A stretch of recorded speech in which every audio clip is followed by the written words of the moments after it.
D'abord, la vocation de l'agriculture française, la première vocation, c'est celle de produire pour nourrir. C'est même la vocation la plus ancienne, et on voit bien qu'elle retrouve une nouvelle actualité, puisque le monde va avoir faim. Il y aura 9 milliards d'habitants sur la planète en 2050, il va falloir doubler la production agricole.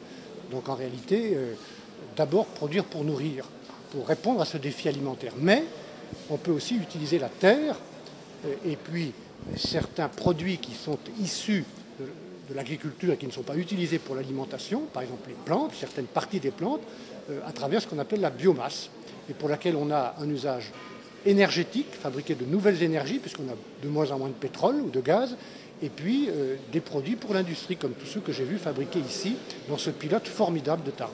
C'est un grand progrès. C'est un grand progrès, mais il y a plein de progrès. C'est pour ça qu'il faut que les politiques écoutent les chercheurs, même quand ils paraissent un peu dans l'utopie.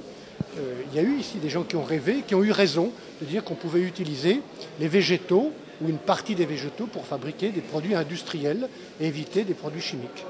Là, ce midi, vous avez rencontré des agriculteurs, des représentants de la Chambre d'agriculture, pour parler de l'agriculture de montagne. Qu'est-ce qu'il en est ressorti de cette rencontre? Est-ce que vous avez compris leurs problèmes? Je peux tout de même répondre en souriant que j'ai présidé moi-même pendant 17 ans l'un des départements montagnards les plus élevés de France, dans les Alpes, la Savoie. Je n'ai pas donc besoin de beaucoup de temps pour comprendre ce que sont les difficultés des éleveurs, et notamment des élevages ovins qui sont très importants dans les Pyrénées, mais pas seulement, les difficultés de ces productions à l'herbe, et pour leur dire aussi que je vais les aider, parce que dans tous les débats que nous avons sur la future politique agricole, alimentaire et rurale française, je tiens beaucoup à ce que les territoires, leur identité, notamment les territoires fragiles comme ceux qu'on a dans les Pyrénées ou dans les Alpes, soient mieux soutenus. Et justement, ces territoires et l'identité ont été un peu mis à mal avec l'histoire de l'ours, la réintroduction de l'ours. Qu'est-ce que vous avez à leur dire justement à ce sujet-là? Je dis qu'il faut, quand on parle de la biodiversité, c'est un peu le sujet à propos de l'ours ou des loups dans les Alpes, il faut faire une balance objective et presque scientifique. Comment on protège le mieux la biodiversité? Donc j'ai invité les agriculteurs à faire cette démonstration pour montrer qu'on a besoin d'une écologie, mais d'une écologie humaniste où l'homme soit au cœur. Il y a une deuxième idée que je défends depuis assez longtemps, parce que j'ai été ministre de l'Environnement et j'ai dû m'occuper de cette question de la réintroduction dans les années 90. Ça ne peut se faire qu'avec les gens, pas contre eux ou sans eux. Donc il faut un accord, il faut un consensus pour cela. Donc voilà ce que je peux dire. Là, mais pourtant, vous leur demandez de faire la preuve que le pastoralisme est l'avenir des montagnes. Ce ne serait pas plutôt l'inverse, à faire la preuve que l'ours est l'avenir des montagnes? Moi, je pense que la montagne a besoin des hommes et des femmes pour vivre. Voilà ce que je pense. D'accord. Là, le Grenelle de l'environnement approche. Il y a des réunions publiques qui vont se dérouler en région. Il n'y en a pas en région Midi-Pyrénées, alors que c'est une région éminemment agricole. Est-ce qu'il n'y a pas un problème justement à ce niveau-là? D'abord, le Grenelle de l'environnement n'intéresse pas seulement la question agricole, il touche à tous les sujets de la croissance durable, de ce que j'appelle l'éco-croissance. Même si nous avons été très proactifs et très en initiative dans ce Grenelle avec l'ensemble des dirigeants agricoles pour bien montrer que les agriculteurs étaient les premiers concernés et souvent les premiers acteurs de la lutte pour un développement durable.